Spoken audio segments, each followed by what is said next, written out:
नमस्कार सर. नमस्कार. कुठून आलात आपण? मी लातूर डिस्ट्रिक्ट उदगीरवरून. मशीनचा डेमो बघितला? हो सर. कशी वाटली मशीन एक आपल्याला? नंबर. छान वाटली. क्वालिटीवर क्वांटिटी चांगली आहे. आणि हा बघा एक नंबर आहे. एक नंबर निघालेला आहे पॉपकॉर्न वगैरे आणि छान आहे. तुम्ही पण या घ्यायला. धन्यवाद.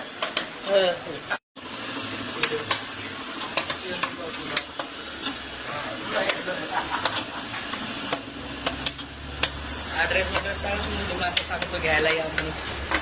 कॉपी करायचं नाही, खोटं बोलायचं नाही, खरं ते खरं.